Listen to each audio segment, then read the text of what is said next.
I cannot thank you all enough for being here. I'm Kat Calvin, and I have been fortunate to know Adrienne for like five, I think since COVID, which was 100 years ago. And I'm here with the incredible Rich. And when Adrienne asked me to come to Boise in January from Arizona, I I really didn't want to. But A, I love her. And B, she said there'd be a bar. And mostly though, when I think of historical events that are seared into my brain, I'm 9/11 happened my first week of college. We hadn't even started classes yet, and that is very much in there. I wear a ring engraved with 7/20/69 because even though I wasn't alive, the moon landing is something that reminds me every day that we can still do great things in this country, and it is an event that will always. We all have seen the footage a million times. We remember it. And one of the things that is now in there is watching television on January 6th. And I think that we've had a lot of debate and anger and blame and confusion, but not enough conversation. And when I think about the two people who, when I'm yelling at my television because we've just kidnapped a president, who I would really love to talk to, it's Adrienne and Rich, because they have a perspective that's needed. I come from a long line of activists, and I've been an activist my whole life. And one of the problems with being an activist around activists who only know activists is that we don't really understand as much as we think what the perspective is from the human beings who we often forget are human beings, who are on the other side. And I now live in a very small, very rural town that could not be more different from Los Angeles, where I moved there from. And it is a town where there are Trump flags everywhere and a lot of senior citizens and a lot of people who are very different and whose perspective is different, and it has changed a lot about how I think. And I think that I personally think that the moon landing day should be a national holiday and we should all be required to party. And I'm very confused about why we don't. But I also think that January 6th should be a national holiday where we are forced to sit and talk in community with people who are not like us about our democracy. And so I'm glad that we can start that small tradition today. Maybe one day it'll be a holiday. It'll be called Adrienne Evans Day. And there will be a bar. So today we're going to have a talk with these two incredibly courageous people who have chosen as their careers to see people as people, regardless of where they are from or what they believe, and to try to help bridge the gap that we are now facing in our democracy, one person at a time. We'll talk for a bit. There will be questions at the end, so write them down. Ask good ones. You're being live streamed. Don't be a meme. Very important. But to start, I would love for Adrienne and Rich to just introduce yourselves and introduce your work, please. So my name is Adrienne Evans, and I proudly serve as the Executive Director for United Vision for Idaho. United Vision for Idaho, as some of you will remember, was started 30 years ago. And I have been the Executive Director for the last 16. We are a multi-issue coalition network because we believe that all of our issues are connected. And part of the problem is that we can't continue to silo them. Our work also largely is about putting Idaho in the national spotlight. Rural places, conservative places have been left out of the equation for decades and decades and decades. And so a lot has really changed in our work about how we orient and what we can do. You know, there's unfortunately not a lot we can do in the State House. We don't have the numbers. We don't have the representation that we need. And so after many, many years of kind of like beating our heads against the wall, it was how can we put the people of Idaho and their struggles front and center in a national movement that redirects the energy where it needs to go for a really, really inclusive movement. And I'm proud to say that I think that we've done that very well. The work is never done. And since 2020, we launched a program based on COVID, reaching out to rural communities. We've been talking to folks about what hurts, what would make a difference in your life, that of your family, and your community. And we knew that we couldn't stop reaching out. And so we started a text-based program that's unlike any other text-based outreach anywhere. So it's not scripted. The message that you get is a real person who goes through training to learn how to have conversations across extreme difference. So it couples people like ourselves, right, who are progressive, left-leaning, with people who are susceptible to radicalization. And the way that we do that is we use Southern Poverty Law Center's hate mapping to identify areas of the country where authoritarianism is on the rise. And then we get on a phone call with organizations on the ground and we say, tell us now what's real. Mostly organizations that are comprised and led by people of color. Where can you not send your folks? Where is it not safe? And they provide us with zip codes. Then we use that information and we overlaid that with predictive scoring. That is, I self-identify as an ethnic nationalist of 70% and above. And that's how we find the people that we reach out to. We are not going to get to where we need to be in this country if we're not learning how to have those conversations and understand what is it that is fueling authoritarian drift. It is not enough to speculate or to just think that people are bad or wrong. We need to truly understand what hurts. Where is this coming from? And what can we do to build a country, find our sense of shared struggle, and unite on our shared goals, and learn how to work towards a democracy, which is to say that is not a utopia. That is coming together across difference to find solutions to meet our problems. And sometimes we get that mistaken, I think, with this vision of a world that we want, which is not wrong, but is it attainable? And where are we really in this moment? And what is it going to take to get us there in a way that's really achievable? Thank you. Hi, everyone. Rich Logis, Executive Director and founder of Leaving MAGA. It's a great honor to be with you tonight. As is customary, before I usually speak with any group, I would like to first apologize for my past MAGA activism. Had I met all of you when I was in MAGA, I would have deemed each and every one of you to be an existential threat. And for that, I'm sorry. You did not deserve to be dehumanized in that way. This is now our third year of Leaving MAGA as an organization, and our work is multifaceted and ambitious. We do tell stories of people who were at one time, like myself, very deep in the MAGA community. They were activists. How many of you have friends and family who are in MAGA right now? Okay, so most hands. We also do a weekly support group that we hold for friends and family, and that always gets a chuckle, but we keep them open and free, and it's a way for friends and family to come together and try to better navigate those relationships that they have with their MAGA-identified close friends and loved ones. And we've got as part of our strategy for this year, more outreach planned to those who are actually in the MAGA community across the country. So it was really fortuitous timing that I had a chance to meet Adrienne in June. And when we got to talking about doing something together, we just felt that today was the perfect kind of day because of the events that have had historical ramifications and implications.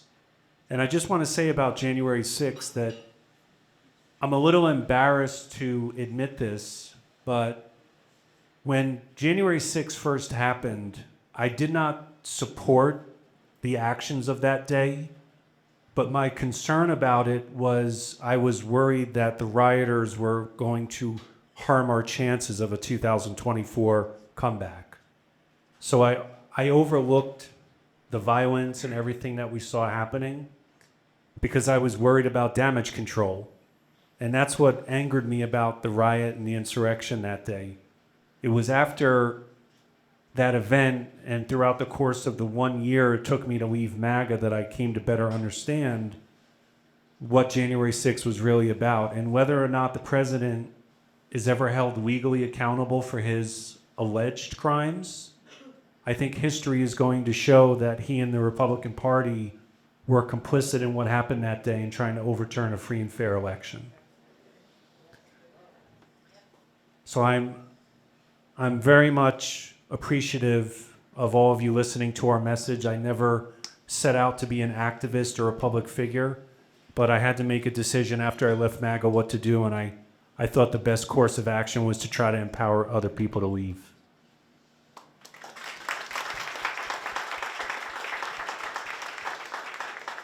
So let's talk about the 6th, because I think that one of the things that hopefully many people understand, but I think there's still some misconceptions, is that it wasn't some spontaneous event. It was the result of years and years of institutional failure and radicalization. And I think it was part of what you both are now working very hard to dispel and prevent in the future. So can you talk about what led to January 6th and what people misunderstand about that day? So something that I say usually in my public talks when we look at people in MAGA is I think people not in MAGA will look at MAGA-identified Americans and say, what's wrong with you? And I think a better question is to ask, what happened to you? I do not defend ignorance, mine or anyone else's, and I do not justify the actions of the rioters that day. All of us have agency and we are responsible for our behavior. But I think it's also important to note that all of us are susceptible to being influenced. And I do believe that for those who rioted that day at the Capitol, along the way they had their fears and their concerns exploited and manipulated. And I think that was not a one-off. I think that it was years and years in the making. What the president has done is taken right-wing politics and branded it, called Make America Great Again. And that's why there's such devotion to the president, because he's the titular leader of that community. So I think for those people who went to January 6th, they have been so exploited and manipulated that they believe that the only recourse, because of their belief that they were disenfranchised, was to commit violence. And one of the reasons that they believed that was because of the lies by the president, that there was a stolen election, and there was not a stolen election. And even when I was in MAGA, I never believed that. I never thought that Joe Biden had won by fraud. But as I mentioned earlier, I overlooked January 6th and thought that it was made into a bigger deal than it really was. And I think that the extremism that exists in MAGA stems from the fact that its adherents are encouraged to dehumanize, vilify, and demonize anyone who disagrees with them. And for those that day on January 6th, they saw their only recourse as ransacking the Capitol. And I think it warrants a national conversation how people could get to that point and the factors that led to them doing that. So what I can offer is just based on the conversations that we've had. You know, I said that we were doing this outreach. We've been to 12 states. We've reached 1.4 million people. We've had 107,000 conversations. It's the largest outreach of this kind anywhere across extreme difference. And I think it surprises people to learn that it isn't so much the ideology. It is belonging to a group, right? Belonging to a community that you feel supports you and is for you. The ideology can fall away rather quickly, actually. We need to learn how to have those conversations in order to get there. But, you know, we all want to be seen, heard, and valued. And whether I am knocking on a door or, you know, on a text or on a phone call, one of the things I always hear is no one from your side has ever reached out to ask me what I think or feel before. And a lot of people who do the outreach will say, I've never talked to a rural person before in my life. I had no idea the kinds of struggles that they were facing. What do you mean there isn't a hospital within 100 miles of you? What do you mean that this is the kind of grocery store or convenience store that you have? What do you mean that there's no public transportation? What do you mean that the schools can only operate 4 days a week because they're not funded? And it sort of starts to unveil, right, that like we're all facing a similar problem, which is the systemic failures that have caused, not uniformly, but all of us to really feel the brunt of those failures. And so when we can humanize one another, I mean, it's remarkable. We may not agree at the end of the day, but what happens is that just the mere fact of talking to someone across difference and saying, I'm curious, I really want to understand what happened to you, how does it hurt, humanizes us. And a lot of people will say, thank you so much. I had no idea. And it becomes much more difficult for people to hate someone when they know them. So I guess I would say, I would ask all of us to reflect on a group that we associate with, that becomes part of our identity, and how hard it would be to leave that. And that when we hear a call, whatever that is, that could be from a minister, that could be from a progressive leader. How easy would it be to walk away? Do we double down? How much of our identity and our self-worth is wrapped up in that? And maybe we're getting it wrong by trying to win this argument through facts and figures and how right we are, instead of offering people what it is that they truly are breaking and craving, which is to feel valued, to feel seen, to feel heard. There's a lot that can happen when we just understand that our struggles are shared. They may be different, but they're shared. And so what is it going to take to get us to that so that we don't get to a point where 1 in 4 Americans now say that they think political violence may be necessary? Rich, can you talk a little sort of on that same line? Because you talk a lot about how MAGA is more a belief system than a political party or a political identity, and about how that community makes it hard to leave. So can you talk a little bit about like what that headspace is for people in MAGA?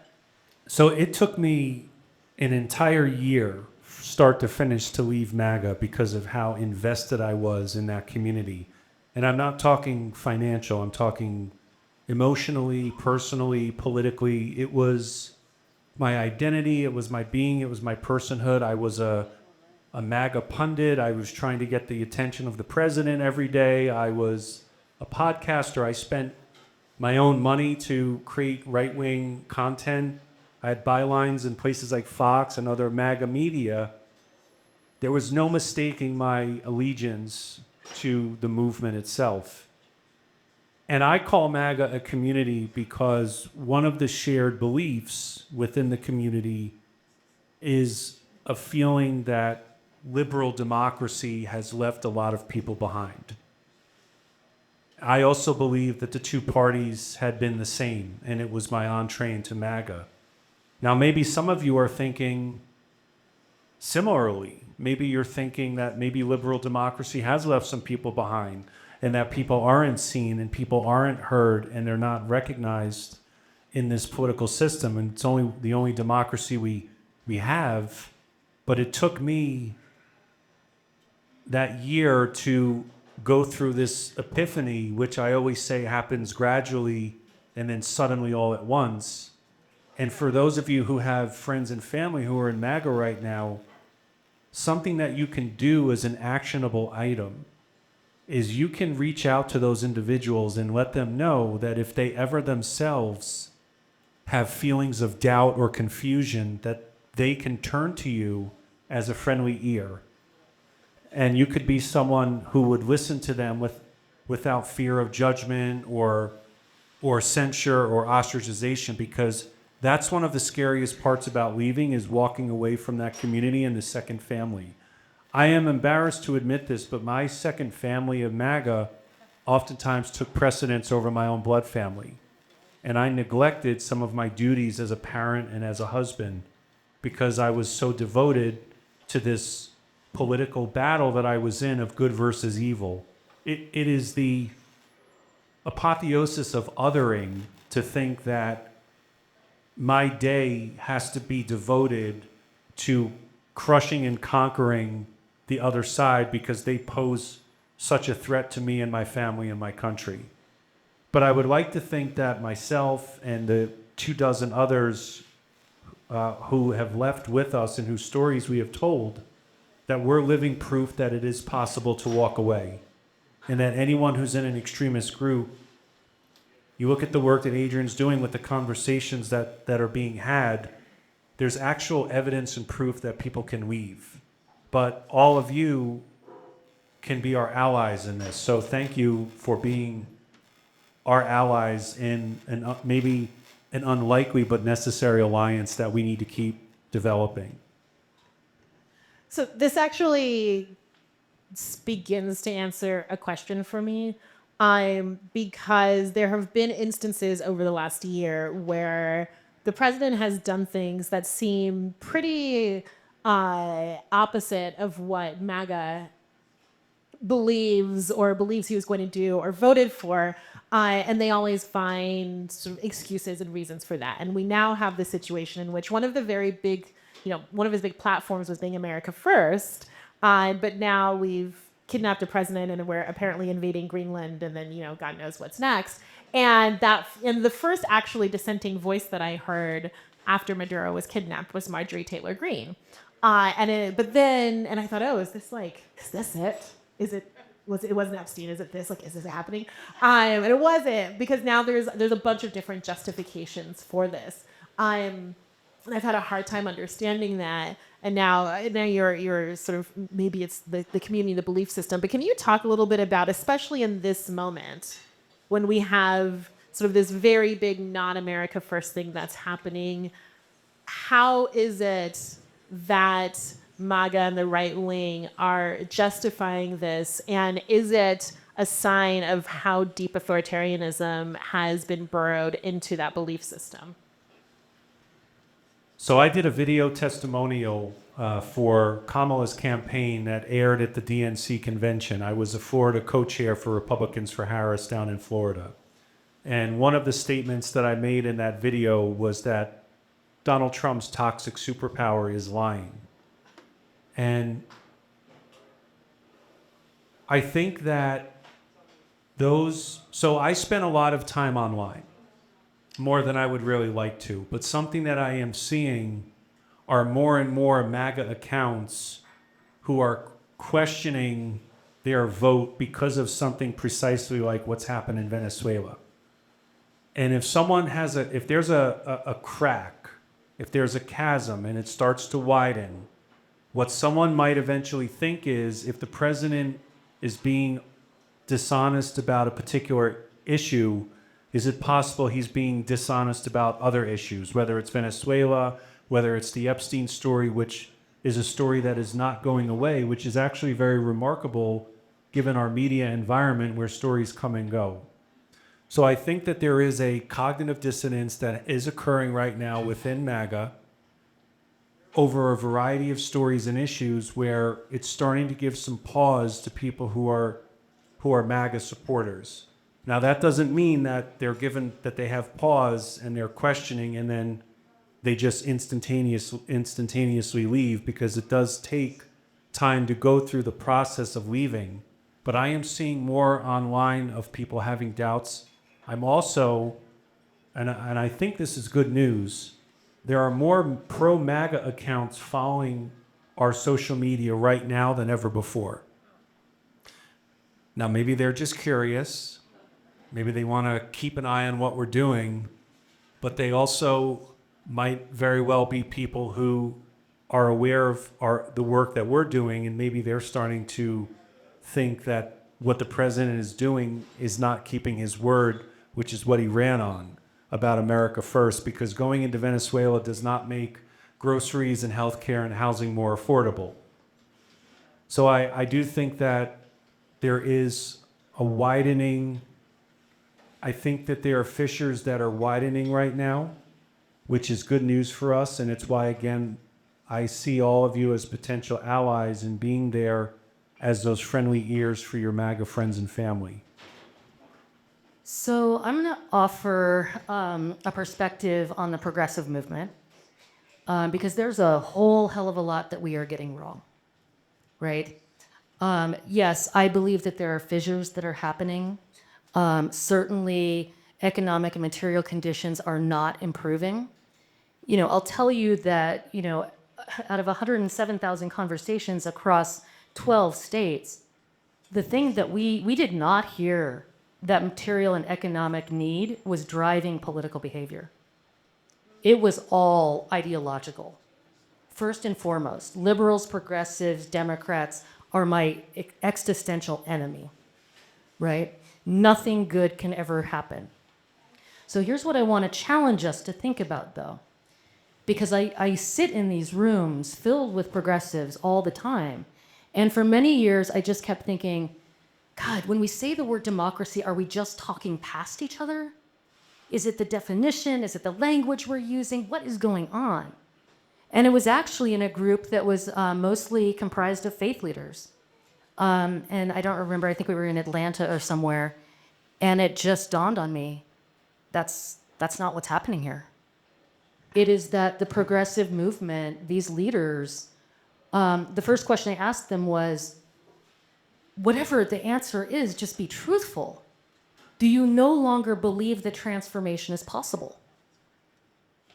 Because if that's what you're saying, perhaps this is not the work for you, right? And the realization for me was that, yes, we want democracy, but we want it for the people that we want sitting at our table. And we really don't want it for anyone else. And we certainly don't want to be engaged in a process of building a democracy with those people. So, I often talk about how, this is not a 100% proposition. This is a 51% proposition. 7% of philanthropic efforts go to rural and conservative states. Okay, 20% of the population, 1 out of 4 people, reside in a rural and conservative state. Tell me how those numbers strategically make any sense if we are not widening our perspective to think about who belongs. So when you're up against a situation where you've got, Donald Trump or all of these other figures, right, who are saying things like, it always surprises, it stuns people when they learn that Idaho had the largest Democratic caucus in the history of the United States for Bernie Sanders. Do you remember the streets? Yeah. How many venues we had to keep opening up? I mean, it was stunning, right? How did all of those people turn around and vote for Trump? And it seems very simple to me. When life is not working for you, when the systems are broken, and I don't think anyone, left or right, quabbles over whether the systems are broken and in need of desperate repair. But when someone comes along and says, I'm going to break that, I see your pain, and I'm going to break that, it probably sounds pretty good. Now, there are very large distinctions between Donald Trump and Bernie Sanders. But it starts to make a bit more sense, doesn't it? And so I guess I would just say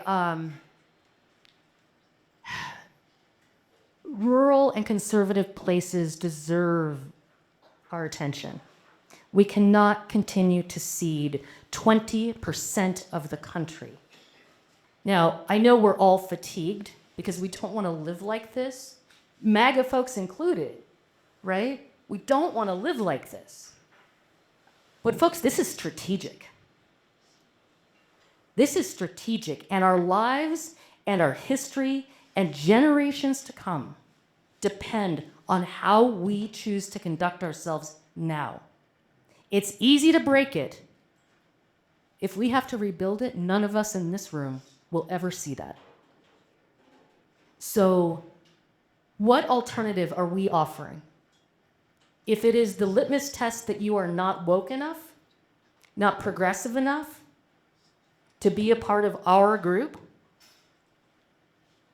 that's not a winning strategy. It's just not. And how welcoming does that feel if you've been living in a situation where you find that camaraderie and that sense of family and belonging, and you're offered no off-ramp, no alternative, no opportunity to become something. You know, these folks are political. They have very astute political analysis. We don't have to agree with it, but they're not stupid. So what are we offering them as an alternative to where they are right now? And we need to be really, really clear about that. If you want to do it because you want to be a good person, great.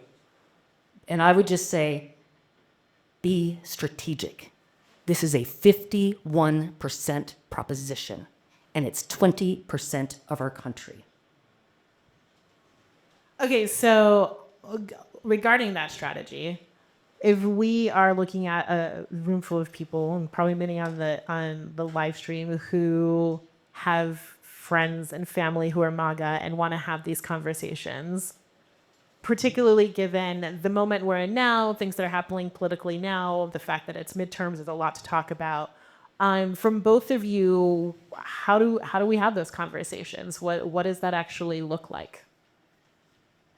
So I think we need to be quite intentional in our language and very cognizant of how we are talking to our MAGA identified close ones and friends and family. Adrienne's talking about a purity test. I will tell you where else you can find a purity test, and that's in MAGA. In MAGA, for all of the mythology of rugged individualism, MAGA is essentially a wholly conformist environment. And it's why language like flyover country, as an example, it breeds resentment. It's why there are some, I think, valid grievances that some people in MAGA might have with left-leaning, progressive, more liberal-minded Americans. And I think this is the real struggle about activism. I never sought out to be an activist, and it's completely accidental that it happened this way. And there's an old saying that activism is a life sentence. And I don't know who said it, but it's true. On one hand, we have our desired outcome, right? And our desired outcome, I think I speak for everyone, we want people to leave MAGA. That's an outcome that we have a consensus on. But the challenge is now the methodology. And if the methodology is, you know, you're in a cult, for example. This is why leaving MAGA doesn't use language like that. Because when I was in MAGA, we used to say that everybody in the outside world was in a cult.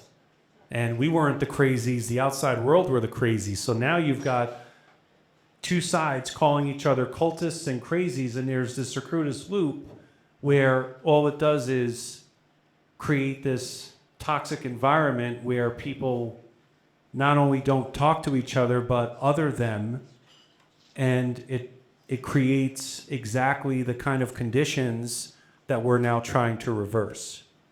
So we know that it's possible to be intentional in language, but we need to think about if we engage sometimes in rhetoric, if we're trafficking in something that dehumanizes the other side, all we're doing is giving people a reason to stay in MAGA. We want to extract them. We want to give them reasons to leave. So I'll say, look, it takes a lot of work. I think the hardest part for us is teaching people who are left-leaning how to suspend their judgment to be able to have these conversations. It's very difficult, and a lot of them will tell you that they have been completely transformed by it.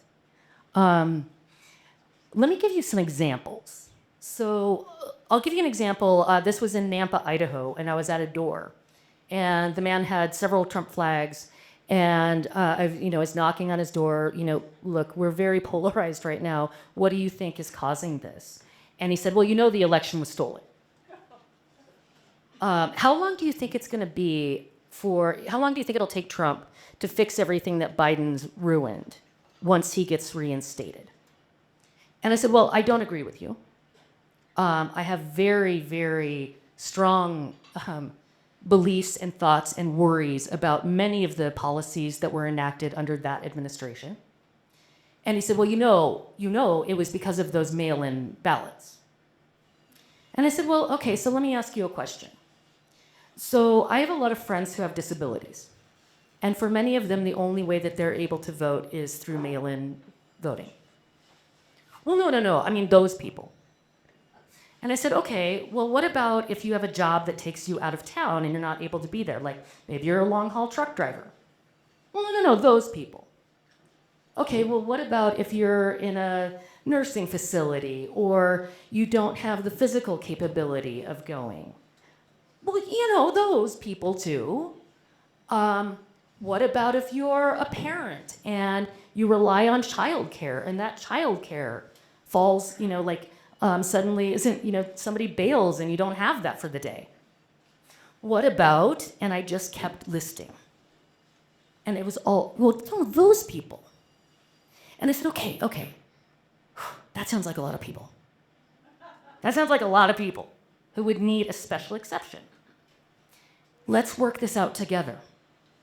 How would we manage that? How would we ensure that elections were safer and more accurate when we had so many different exceptions? And he said, well, I guess I'd never thought of it that way. I guess we do need to have mail-in voting. I share another. Maybe you saw in the clip, Randy, the store owner in Notice. And I was driving through with a friend, a colleague from out of town. And I was telling her, this is the kind of work we're doing, but let's just go. Let me show you what Idaho is. And Randy and his wife were selling Confederate flags, watermelon, and corn in an old gas station that his family's owned for 40 years because they're trying to make ends meet because his son was paralyzed in a trucking accident and they are now caring for their daughter and him. So we stopped and we talked, and he said, well, I know we're on different sides of the political aisle. I said, maybe. Let's find out. What worries you about your town and what you're seeing? And he's worried about young people leaving. How, big ag has come in and taken over. How there's no future in small towns that have been his life. And then I went back with 15 national organizers to go visit Randy. And I said, Randy, can you show me, well, the first thing I said to him was, could you tell my friend what's going to happen, though, if we go out to my car right now and I try to start it and it won't start? He said, well, yeah. Then call Jim up the road. He's going to come down. He's a mechanic. He's going to figure out what's going on and we'll get you on your way. So then I went back a year later with 15 national organizers and met with Randy and his wife. And he said, gosh, next time let me know that you're coming. We're going to open up the town for you. We loved having this conversation with you. And I said, Randy, could you show my friends the Confederate flags that you're selling? And he hung his head and he said, no. Since your last visit, we don't sell those anymore. A lot of people say that this work isn't possible. They say that people like us who live in these areas are irredeemable. We're not worth the investment. We will never change our minds. We are lost. Idaho will always look like this. I want to show you something. Is that okay? It's your show. So I'm just here. we've not done this. We chose to save this for tonight. 5 years reaching out to 1.4 million people across 12 states, 107,000 conversations. So for anyone who says that people cannot change their minds, that people living in these communities are not worth it, are not capable of changing their minds, are not capable of sentiment shift, I want you to look at this. Because of all of this, what we found is that people went from very hostile, and I mean very hostile, right? It's hard. It is hard when you're called a lot of things. But we move through that. We teach people how to move through that. And they went to positive, so very hostile, neutral, positive, very positive. The shift, 32.7%. There isn't a canvas that is done in this country that can yield that kind of result. It's possible. But an example would be, like one of the things that we hear people say is, it's all the black people, Adrienne. That's what's causing our division. And then we learn how to really be curious and say, well, that's really interesting, Rich. Would you mind sharing with me when you first remember starting to develop your ideas around race? Where were you living? What did life look like? What were the influences that you had? Where did those messages come from?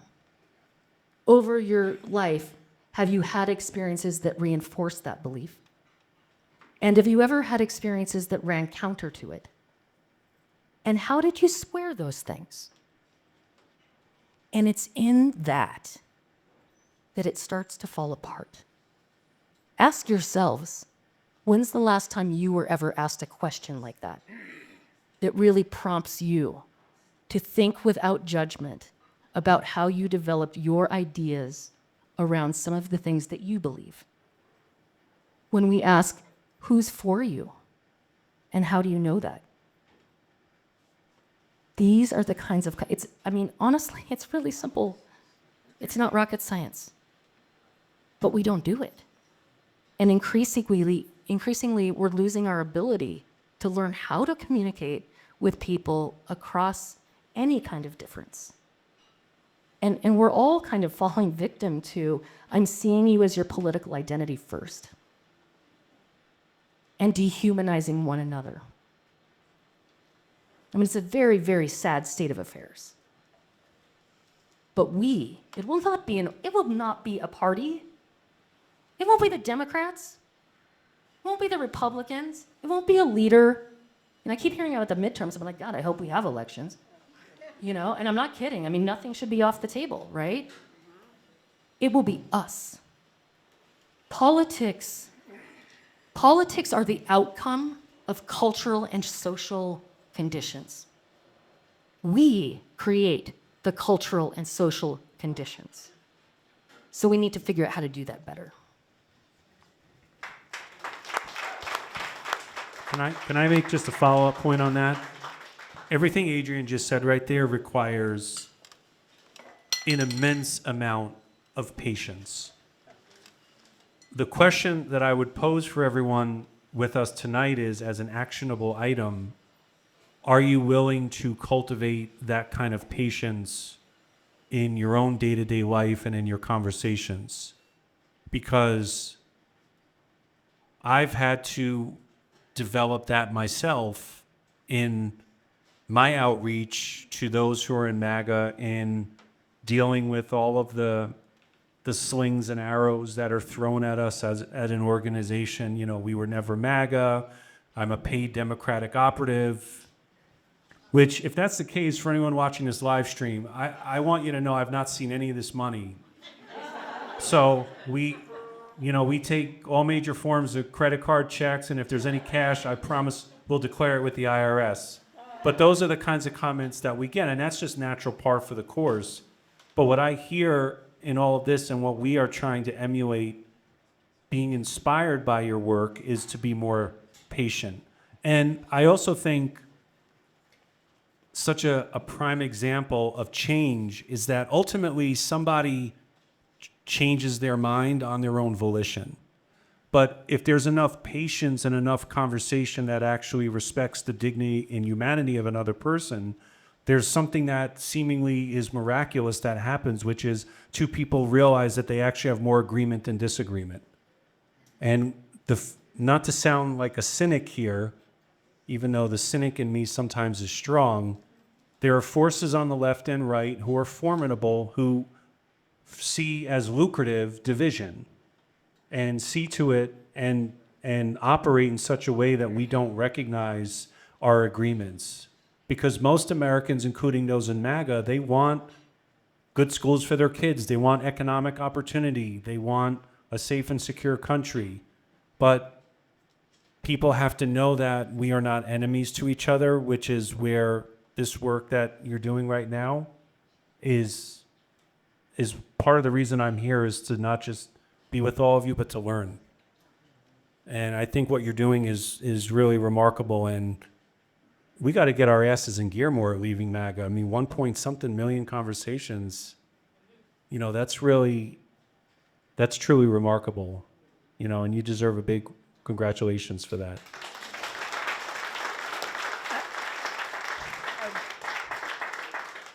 Thank you for that perfect segue to my next question. It is my last question, unless you don't have questions, in which case I have many more questions, but prepare for your questions. I think one of the things we're talking about here, really we're talking about perspective shift, and I think if you ask anybody on the left, we all can name all the things we think the right needs to change their perspective on. But I like what you said, Rich, about, we think MAGA is a cult, but they think we're all in a cult. I read a book about the Cold War, and this Russian woman after the Cold War was talking to an American, and he said, well, what was it like growing up behind the Iron Curtain? And she said, well, we thought you guys were the ones behind the Iron Curtain. And I think that is a problem we're having now. So before we can even have these conversations, what are the perspectives that people on the left need to change in order to be able to enter into these conversations? Oh. Well, I mean, I think I've alluded to some of it, right?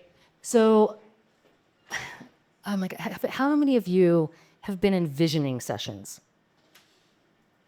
Okay. Wow. Like, we cannot agree on that vision. We have no idea what it is going to be like. Whatever we've discussed never really materializes once we leave those doors. It's so aspirational. And then it's like, it's either got to be all of it or none of it. All of it or none of it. I mean, the burn it down syndrome is not just the right. It's also the left, right? So let's be really clear-eyed. I mean, I have a lot of thoughts about I wish every American could just travel and go to an authoritarian country. We've not been here before. And we need to understand where here is. Very clear-eyed where here is. We are still able to gather and have this conversation, right? We're still able to text people. That is not something other countries can do. I've been in many of these places, and they've been profoundly transformative for me. One of the reasons that UVI kind of switched, I was in Poland, and I was standing at Auschwitz, where the guard would make the decision about whether you enter the death camp, right, work camp, or the gas chamber. And he began talking about Charlottesville. And he said, I need you to look, listen, and learn. The world is watching, and it is happening again. And we need you to go home and fix it. I've been in elevators in places like Vietnam and been saying things where a friend would literally push me up against the elevator and say, Adrienne, do you not see the cameras? You cannot say this here. We don't have that history. And you can see it generationally in other countries. The further the distance from, whether it be communism, right, fascism, as memory fades, authoritarianism begins to come back. We do not understand what we have. We also don't understand what we need to do. The piecemeal strategy of the left of I'm going to go try and get the policy in a system that is inherently broken that I absolutely will not get right now, right? Can't happen. And the siloing and how organizations vie against each other rather than coming together, instead of thinking, you know, this is really interesting. Everybody I'm talking to on the right says that they think the system's broken. And everybody I'm talking to on the left says they think the system's broken. And 90% of Americans believe that it would be great if we had term limits or age limits, right? Or if we had some of these institutional levers that we have sacrificed because, I don't know, we want the big vision, but we actually don't want to do the big work, right? Yep. We could get those things. We could shore up these pillars of democracy that are absolutely essential right now, and we could do it across political difference. But we have to understand that we are not the moral authority. We have a lot of ideas. Some of them are great. They have a lot of ideas, and make no mistake, talking to people across difference does not mean acquiescing your values, your beliefs, or your thoughts, right? It means, man, Rich, that's a lot of people who would actually come together to do that thing that they all say they want. Shore up those systems. And so where's the progressive left? I don't know, Kat. I don't know why we're not having this conversation everywhere. And that we understand strategically, again, this is not 100%. It's 51%.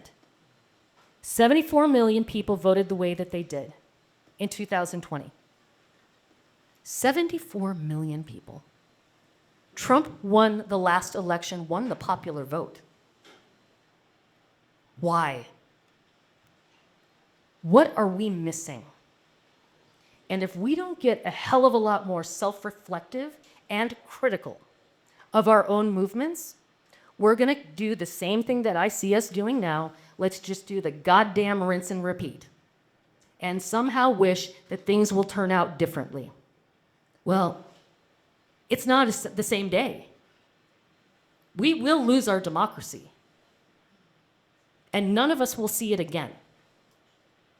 So we need to do some real soul searching about what is it that we're following too.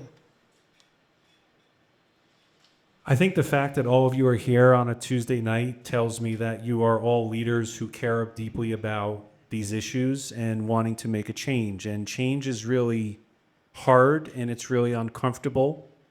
And I'm not comparing leaving MAGA to past activists.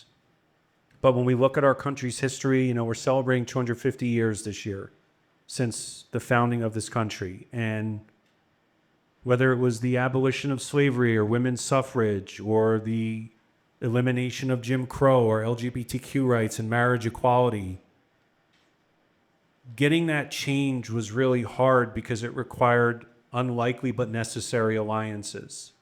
And I think that the progressive left, that's where the leadership vacuum is. Eliminating the purity test and creating an actual big tent that cherishes and welcomes unlikely but necessary alliances. This is how that uncomfortable change happens, because to see any change, you have to step outside the comfort zone and you have to go into unfriendly territory. That's what we've tried to do at our organization, is to go into unfriendly territory. And it's very uncomfortable to go through a personal transformation. Something that I always say is when I left MAGA, I became a born-again human being. That's a phrase that I like to use, and I think that all of our leaders can attest to that they went through something similarly. And I should say also, last point, that as a Floridian, I am not a registered Democrat. I don't belong to any party. I did vote Democratic in November of 24, and I will continue to vote Democratic probably for the foreseeable future, but I am not a Democrat because I think a lot of the rhetoric and language that I see that come from the left and from those who are considered more liberal, left-minded, all it does is further make more toxic our political rhetoric. And for those watching who are engaging that language, it's making my job harder to get people to leave MAGA. So please keep that in mind when we think about our language and our approach. Wow, you're already, I love it. You're the Usain Bolt of question and answer. We need to all come together and say the forces that are driving all of this are those elite corporations, people who have so much money, don't pay into the system, and are puppeteering everybody else. The people behind the Epstein thing, all those people are engineering us. And we have to break through. We have to all come together to break through that ceiling, in my opinion. So one thing I want to, yes, absolutely. Like we need to know, look, there are lines, right? And we know who the enemy is. It's just not each other, right? We do need to name those forces. You know, one thing I'll offer, you know, there's a lot of speculation about why Trump is not playing to his base. You know, he's doing all of these things that aren't what he promised. And yet, day one, Project 2025 was implemented. At every conceivable level, our systems have been infiltrated by people who are determined to break them. Not just break them, but really distort them to all of our collective disadvantage. This puts us in a very similar camp. My question is, and it's a question, is it because Trump no longer needs a base? Because once those institutions are captured and power is consolidated, maybe none of us do have a voice anymore. But that is the work. It is. It is to find our collective voice, our rumble, our anger, our outrage, our love, and be as loud and vocal as we possibly can, because it will take that kind of pressure to force the change that we need. And it won't come from anywhere else. Your name is Rosemary, right? Did I remember that right? Beverly, okay. Yes, I got it 12% right. So when I was in MAGA, we used to say that Democrats always stuck together. And that, I know it's funny, you can laugh. There's an old saying, I'm not a member of any organized party, I'm a Democrat. I think it was Will Rogers who said that, but whomever said it, it rings true. So we used to say, oh, the Democrats always stick together, the press is liberal and always is conspiring against us. But of course, the opposite was true. That's what happens when you come out of an information silo, because that's all I did was consume and write for and read and watch MAGA media. Those elitists have always existed, right? Before there was Rupert Murdoch, there was William Randolph Hearst and yellow journalism. And then, of course, you know, the advent of technology just enabled these forces to be able to keep us divided because the othering is very lucrative for them. And again, I don't mean to be cynical in saying that, but I think history shows that even with those elitist efforts, the part about our Constitution of we the people have been able to overcome that. And if it was done, if we've been able to overcome it in the past, I know we can do it again. Yes, ma'am. Oh, wait, there's a microphone right. Oh, sorry. This is a question for Rich. Could you help us understand what the turning point for you was you're in this sphere, and somehow you see another view. What was that turning point? And number two, how did you deal with your family as you explained that to them? Oh, honey, dear, I've changed my mind. Could you help? So the first accelerant for my leaving MAGA was actually not Donald Trump. It was my governor, Ron DeSantis. If we think back, you said COVID was like a million years ago, right? And it's true. But if we think back to the summer of 2021, there was the Delta surge of COVID, and that's when kids were getting sick and were being befallen ill and were dying of COVID. And I'm a parent of 2 children. And Ron DeSantis, rather than stand strong for the COVID vaccine, platformed anti-vaxxers at his press conference. And when that happened, it really shocked and confused me. And that prompted me to do something that sounds very simple, but was very profoundly life-changing and altering for me, which is I diversified my news and information sources. And once I did that, I started to painfully but still liberatingly realize over time that so much of what I believed was false, because I integrated into my media diet news and information sources that were not just MAGA media. The final straw for me was May 24, 2022, which was the day of the Uvalde, Texas school shooting. It was after that event that I subsequently quietly left MAGA. I just told my wife and I told a few others. But there was something that was really gnawing at me for many months because I was always so unapologetically public in my support for Trump. I felt that I needed to reciprocate and go public with my renunciation of the movement. And it was on August 30th, 2022 is the exact day I called my leaving MAGAversary. I wrote a mea culpa. And in that apology, I expressed my remorse for supporting MAGA. And I wanted to apologize to anyone I may have hurt with my rhetoric and my deeds. And the God's honest truth, folks, is when I published that story, I never thought that anybody would care. But I had full support from my family. I spent years fighting imaginary tyranny in our country, but in reality, I was a tyrant in my own home. And I strained relationships that I had in my own family because of my MAGA activism. So yes, it took an entire year for me to make the decision to leave, but as I hope we're showing tonight, however long it takes, people can still walk away. Yes, ma'am. Marcia. Steph is coming with a mic.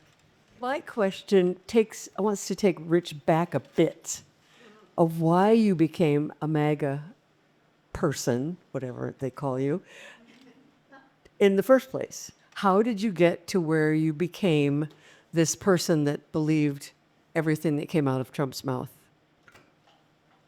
So Adrienne mentioned earlier about some on the left and some on the right wanting to basically blow up the system. That was me.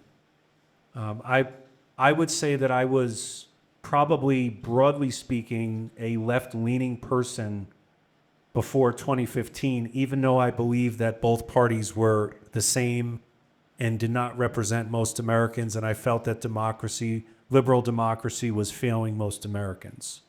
So even though Donald Trump ran as a Republican, I was attracted to the outsider status of his campaign, given that he had no military, no government, no political experience. And I looked the other way on statements about John McCain and women and Muslims because I allowed myself to very quickly think that the other side was far worse than anything that Donald Trump stood for.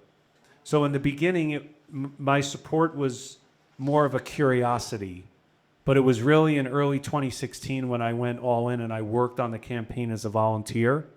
I recruited people to vote for Trump. I wrote part of the call script for the campaign. I showed people where to get registered to vote. I made phone calls on behalf of the campaign. So yes, there were moments that, looking back on it, I should have run on the John McCain comment. That should have, my curiosity should have ceased to exist after John McCain, but it didn't, and it started me on a pathway of permitting myself to become someone whom I eventually could no longer live with. But I think that some of those reasons of feeling left behind, unseen, unheard, I'm not defending mine or anyone's actions, but I think those sentiments are generally anodyne sentiments that a lot of Americans feel who are also not Trump voters. And I think we're back to trying to capture what motivates people to support the candidates they do and the beliefs that they hold. Because the beliefs that I had that I came to realize I was wrong, they were still sincerely held beliefs. It's just that I was wrong about, I came to understand, wrong about pretty much everything. Yeah.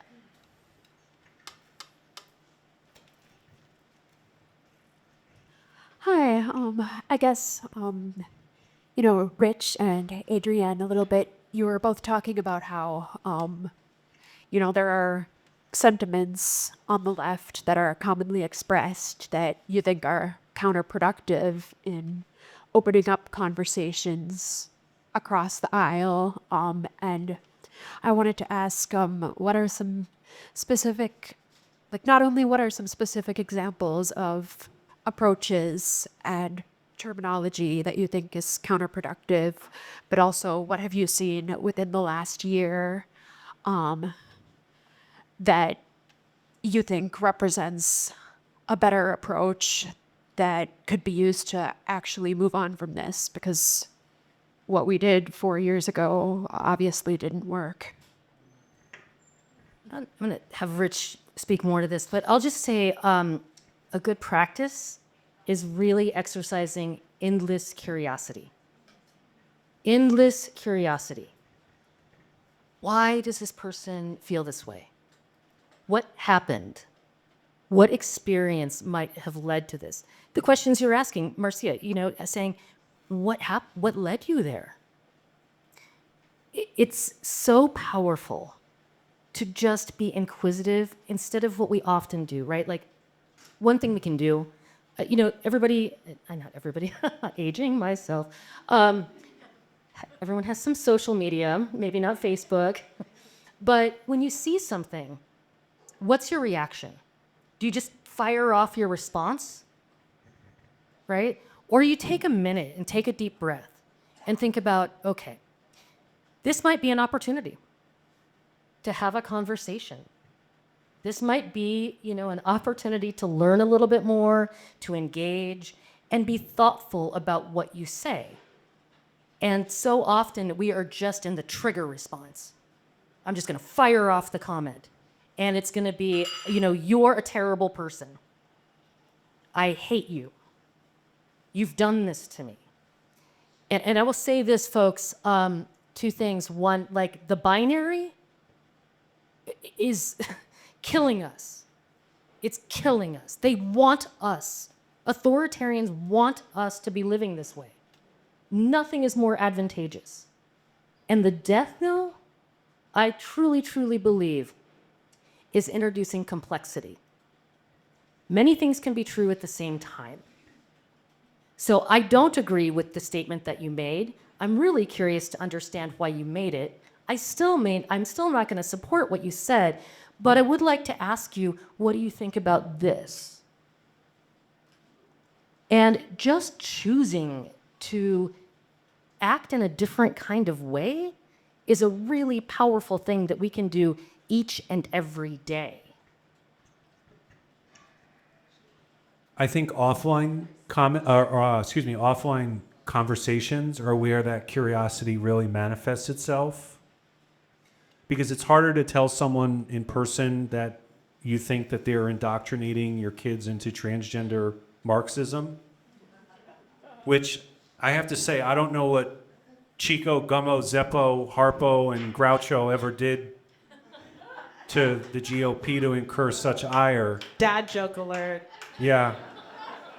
I just gave that zinger. I'm good for one joke. I always set it up with the Marxist comment. I will give a really quick story that I was at an event last year. It was not a Trump-friendly event. But a lady came up to me and said, my Trump-voting husband is here. And I said, well, I want to meet him. Bring him over. I want to talk to him. So he came over, and his name was George. And I said, George, I want you to know that I don't think you're a racist and a homophobe and a xenophobe and a misogynist. And he said, all right, I don't think you're a pinko socialist commie. So, we had a laugh over it. And we talked about our time growing up in New York, where he was a cop in 9/11. I lived in New York when 9/11 happened also. And our takeaway from that conversation was that we were able to humanize each other in such a way that, yes, we started with a negative, which was what we were not. But by the end of the conversation, we could both agree with each other that we understood and saw each other's perspective. I had a table of leaving MAGA, so it was very clear what I was there for. But nonetheless, I gave him a lot of credit for speaking to me because he showed curiosity. He himself was one who showed it. So unfriendly territory is where the conversations of change happen. Sorry. One thing I'll add too, that's been really effective, because I love that you said that, because I'm like, how many times has somebody called me that, over the years? And it's like a lot. I think one thing that's really helpful is to ask, not assume. So when you say Marxism, when you say Democrat, when you say socialist, what exactly do you mean? Because a lot of people throw these words around and they mean a lot of different things. I want to know, what exactly do you mean when you say this? When you talk about, whatever the issue is. Okay, I want to understand when you say this or you talk about this thing, exactly what do you, not what MAGA thinks, not what Democrats, what do you think? It's a really powerful tool because, first of all, most people are not asked. We just make the assumptions that we're either all operating from the same definition, right? Or that they are operating from a bad, position. But when you actually ask people to start deconstructing it and you say, well, actually, there are many, many forms of communism. Just like there are many, many forms of democracy and socialism. Like, which parts are you talking about? Don't be afraid to lean into the discomfort and the complexity. I mean, I promise you, it is there in offering people a genuine way to offer their perspective that it starts to kind of crumble, right? And remember, or think about, when is the last time you changed your mind about something really important? Was it because somebody told you to? Was it because they presented you with all the facts and figures? No. Most people don't. Most people require some sort of human connection and the opportunity to walk through the ideology. And again, it is the ideology that is the easiest. It's the sense of community and belonging that is the hardest for people to break. Okay. I think, one of the smartest statements I ever heard about politics was from someone in MAGA whom I got close with. And the very first time I met him, he said, politics is sales. And I think about that comment to this day, every single day in our outreach, because it's not policy that's going to move people.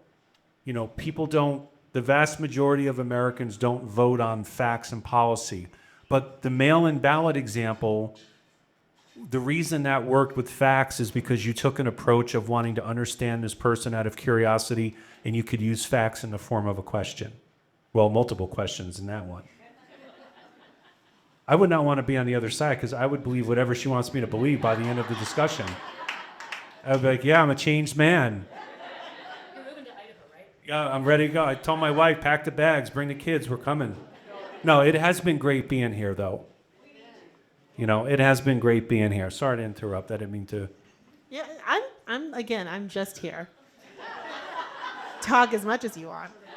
My big takeaway is not enough people have called me a pinko communist socialist, so I need to change my life. I'm doing something wrong. No pressure, but this is the last question, so it needs to be spectacular. So, oh, Marsha's hand went right up, and she's next to the mic. She got it. Thank you so much.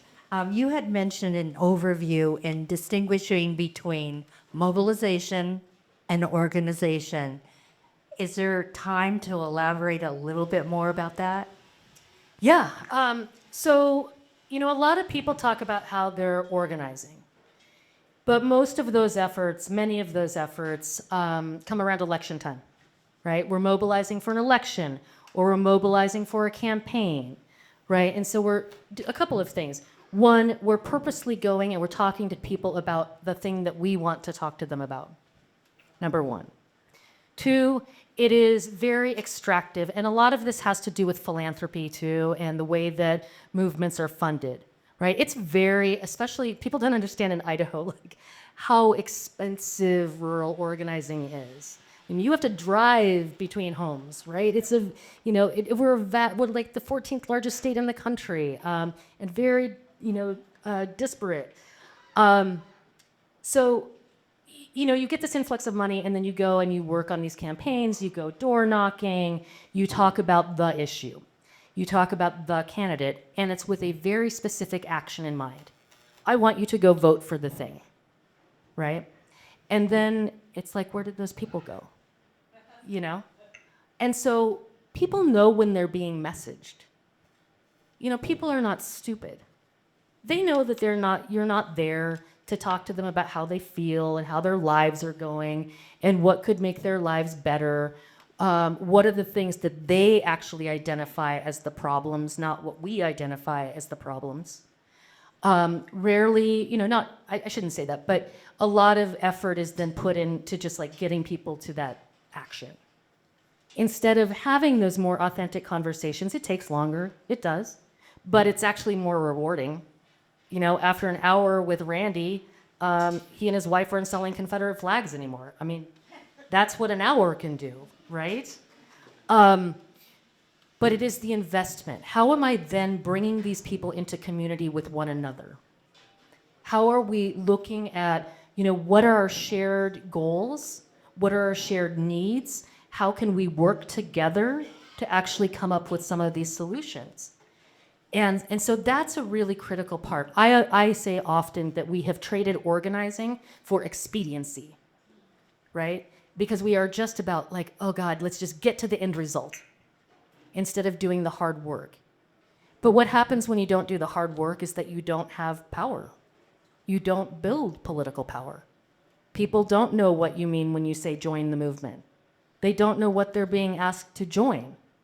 They have a set of beliefs about particular things, but they don't feel a camaraderie to a group of like-minded people. And so that's a big part of it. And the other is that if we think that we are going to advance our view, our vision of progress by talking to people in that kind of fashion, right?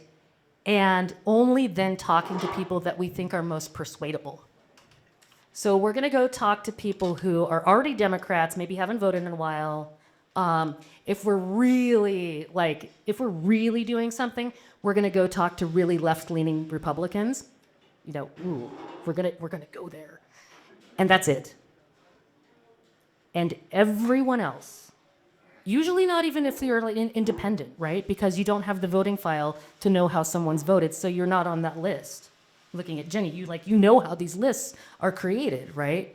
And so all of those people are left out. And so it ends up reinforced. And then if we do talk to them, what it does is it has a boomerang effect. Oh, sure. I know who you are. You're my enemy. You're the person who's coming here to get my vote from me. You're the one who's coming to convince me of something and get me to do what you want me to do. You're not for me. You're not invested in me. You're not invested in my community. You have no interest in being with me where I stand in this moment and walking down a path together.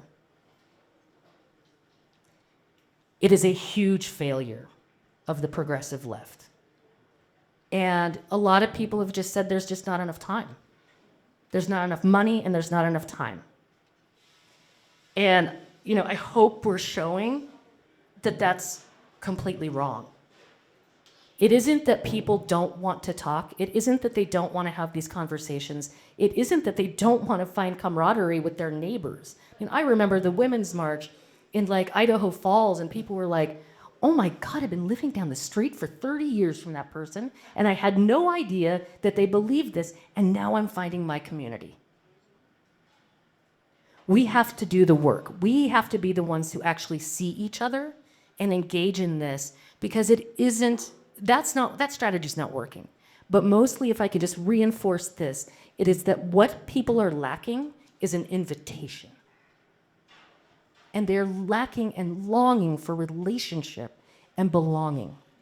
And so we've got to get real clear about our objectives and how we're reaching them.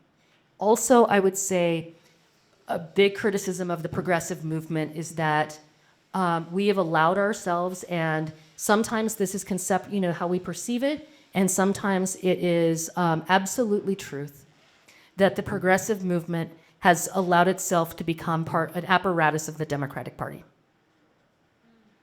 Power is not built that way. Power is in our hands. And I think Rich and I have talked about, January 6th didn't happen, right? We had an election. We had people who stood up and certified the results of that election. Republicans did that. I was just listening to the Attorney General in Georgia, right? But if we're going to stop these moments from happening, if we're going to rise to what we aspire to be, which is not, this utopia out there, it is what can we do?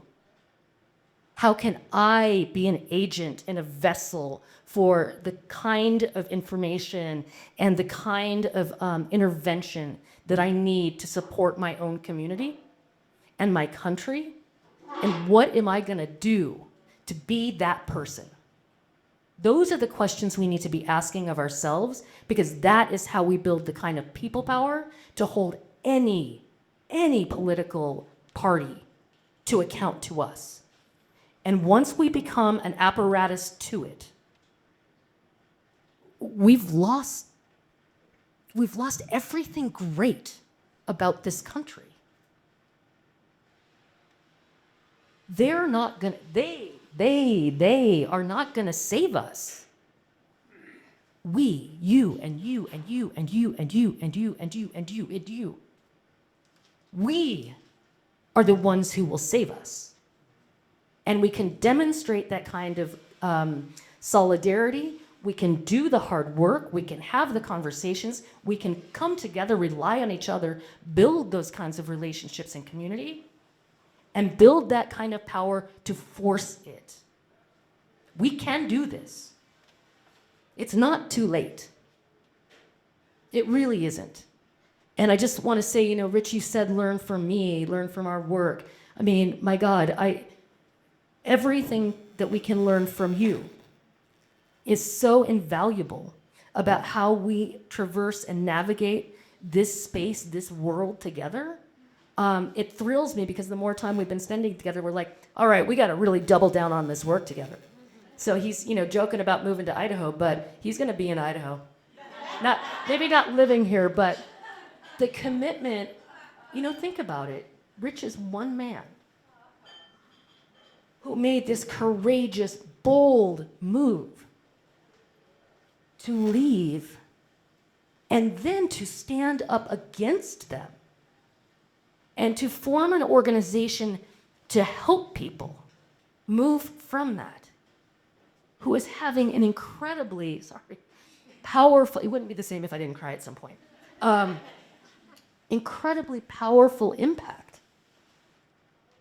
One person.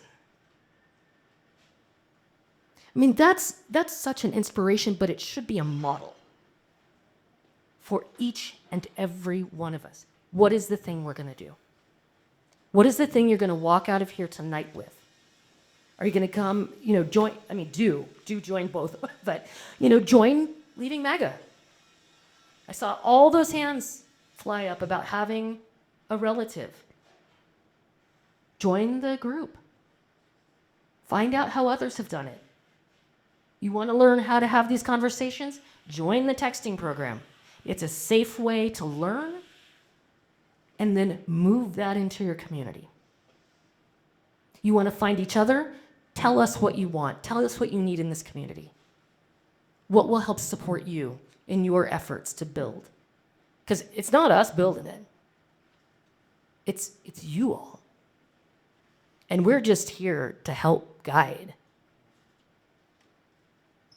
I know I can't give up the mic, but I just am so grateful that you all are here, but also I really want you, I don't want this to just be a lecture that you heard. I want it to be an opening and an invitation to do something radically different that can change your life, that of your family, your community, and this world. We are here to help. Thank you for that. Thank you. It means a lot. It really does. For those of you who raised your hands about having friends and family, if I could ask another question for us to just be candid with ourselves and each other. How many of you raised your hands have taken the time to try to understand the views of your friend, close one, or relative? Okay. So thank you for those who raised hands, and thank you for those who didn't raise hands for your candor also. I would say as an actionable item, find that person in your life who's in MAGA and reach out to them and say, I've never really taken the time to try to understand what you believe. I would like to understand more. And after you do that, report like a homework assignment. Let Adrienne and I know how that conversation went. And I know for us right now, for some of you might be thinking, that's really, the prospect of doing that is really frightening. And you know what? It is hard. It is going to be scary to do that, to initiate it. But that's the discomfort of change. So for those of you who are willing to do that, I want to hear from you. Adrienne wants to hear from you. We're not asking you to have to change anyone's mind, but we're asking you to have that conversation in unfriendly territory. And I promise you, for those of you who do it, you will feel better about yourself and your own role as an American after you do that.